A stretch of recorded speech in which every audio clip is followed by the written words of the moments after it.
Hello and welcome to another episode of He Says, She Says Film Reviews. I'm Dave G. And I'm Lee G.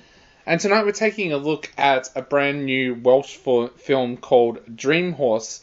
Now, this is a film that's based on a true story. It's about a horse called Dream Alliance that kind of rose to prominence in the UK racing scene. This film tells the story of his part owner, Jan Vokes, played here by Toni Collette. Now, Jan lives with her husband, Brian, played by Owen Teale, in a small, poor Welsh town. Nothing much happens in the town, and Jan's getting quite bored by her life working in a supermarket and then working part-time in a bar. Now, she dreams of the days when she felt that her life was the happiest, and that was when she was racing pigeons with her father. And she decides that she wants that feeling once again, but she feels that pigeons are just a little bit too boring now for her life. Now, her life takes a big change when one night in the hotel that she works in, she meets Howard Davis, played by Damian Lewis, and he's talking about the fun that he had as a horse race owner. He owned a racing horse, I should say, and she starts to listen in on his conversation and realizes that's the exhilaration that she wants. Now, she starts to do a little bit of research and actually finds out that it's not that expensive to buy a racehorse if you actually take the plunge to buy a foal, which she decides to do with a group of people from the town, and there's way too many to list here. But this is a feel-good movie, and I feel that the Brits do feel good in a way that other countries just don't know how to do. So what were your thoughts on Dream Horse? Well, first of all, being a true story, you want to see a story done well, and you want to be able to understand the story and why someone's chosen to do what they do. You do really feel for the character of Jan Vokes in that she's bored with life. The same, she's living the same thing day in, day out with no excitement anymore, and her life has become quite mundane. And so she wants a challenge, and she wants something new and exciting.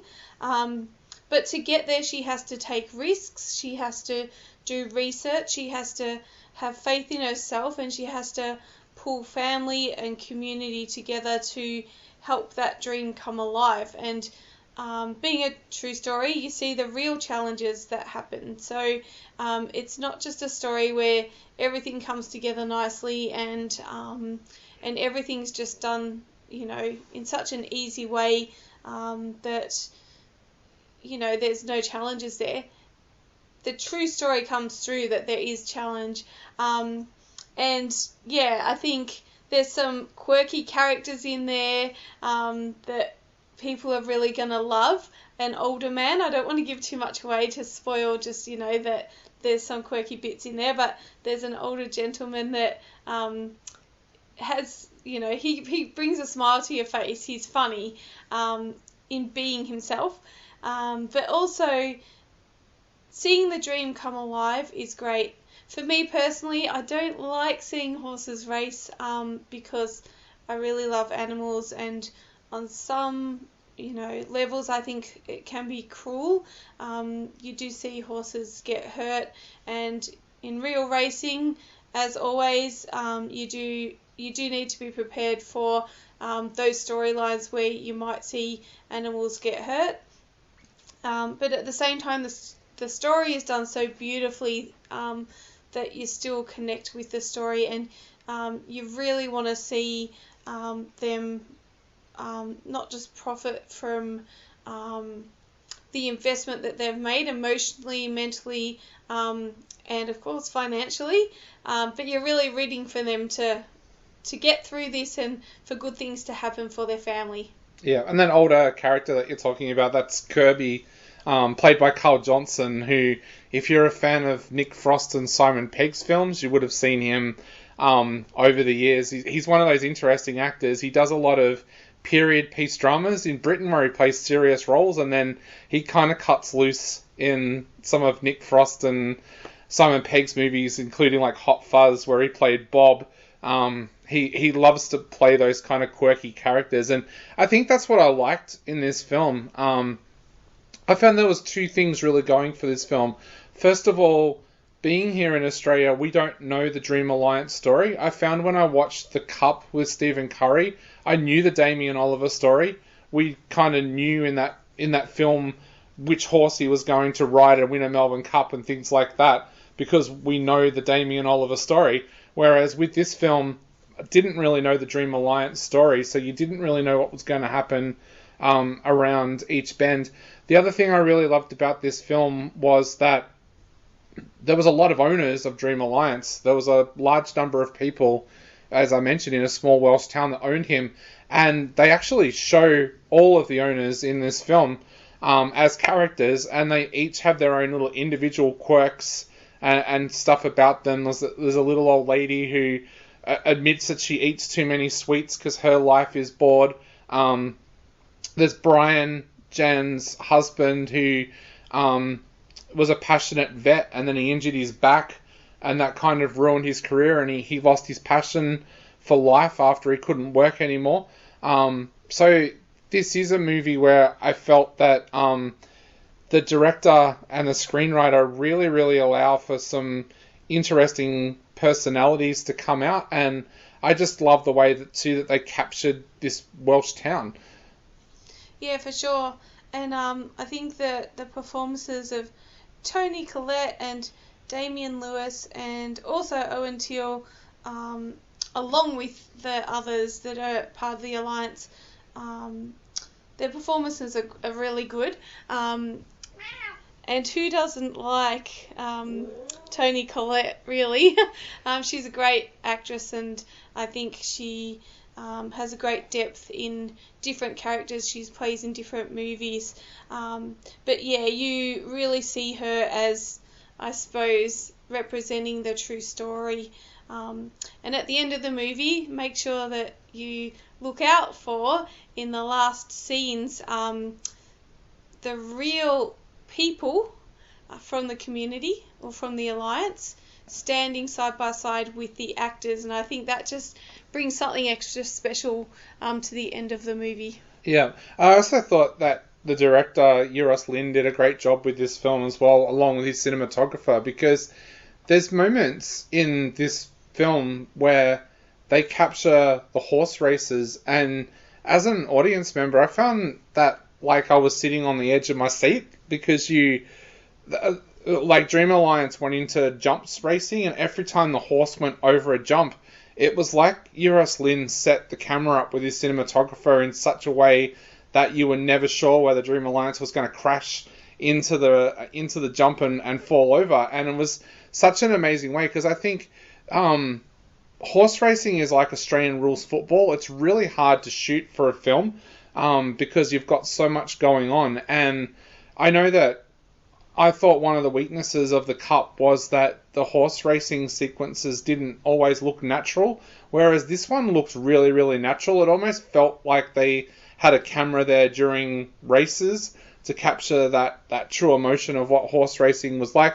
I also thought they did the right amount of cutting back and forward between the race and the characters as well. So that was a big plus for me as well, because I think quite often shooting sport on film can be quite difficult, and I thought they actually did that remarkably well too. Did you feel that suspense when you were watching it? Oh yeah, for sure. Holding your breath with the different jumps, and you know, in the racing itself, as said before, because I love animals, like that suspense I really felt was there, where you're like, oh please, you know, please make it, or, you know, and the other horses alongside, you don't want any of the horses to get hurt, and holding your breath, because you know it's based on a real story, and you know that in racing animals do get hurt, and as well as jockeys as well, and so that was all captured brilliantly. There's some beautiful close-ups of the horses, and there are also some great scenes where you saw, for example, Toni Collette's character, Jan, with her horse when it wasn't racing, but just in terms of her connection with such a beautiful animal. The same with Owen Teale. He's character, Brian Vokes, gets quite attached to the horse, as does the community, really.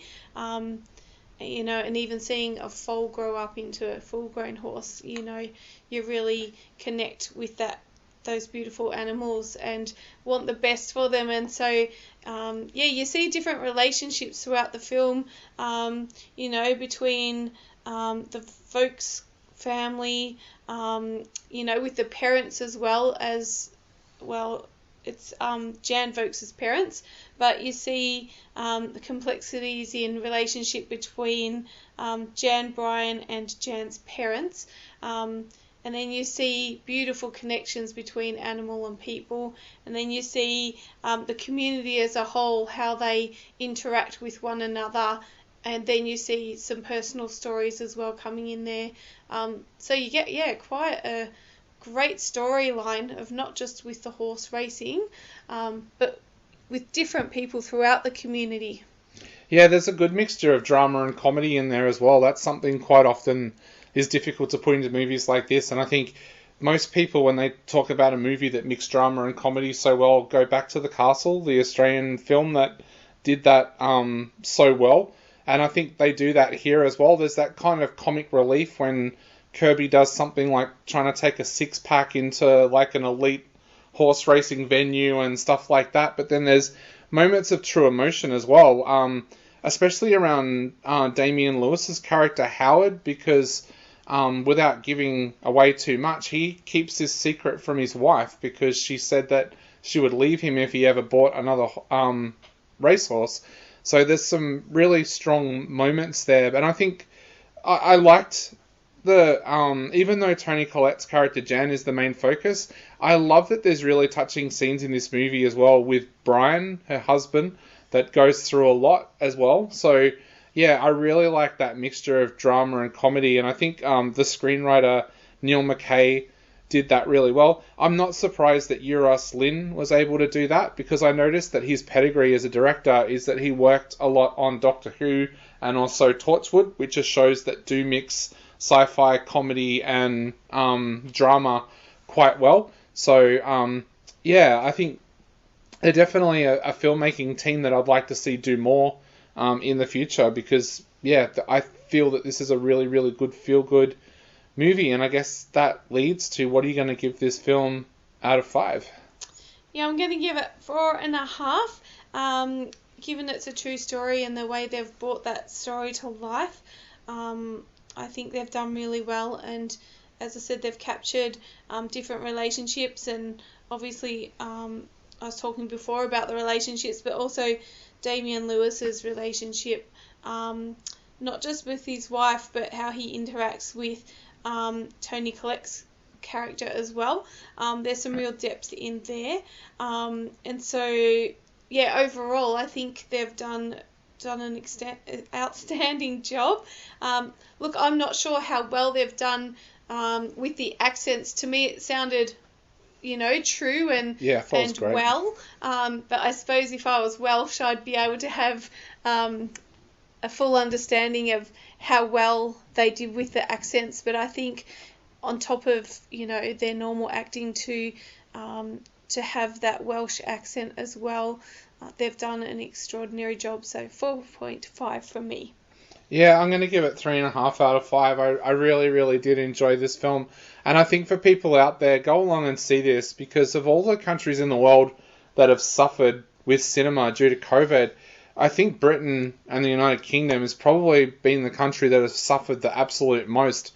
They've had their cinemas closed for a majority of the last 18 months. This film was originally supposed to come out in early 2020, and it's only just coming out now, and I don't think it's out in Britain yet. I think we've actually had it here in Australia first. It and another movie called Finding You, which is out at the moment, which I absolutely loved. They're in this weird situation where they can't show the film in their own country at the moment. So, go out and give them some support by supporting British cinema at the moment. So, it's 4.5 from you, 3.5 for me for Dream Horse, and go out and have some fun with a really, really feel-good Welsh movie. But for now, I've been Dave G. And I'm Lee G. And we'll be back soon with another episode of He Says, She Says Film Reviews.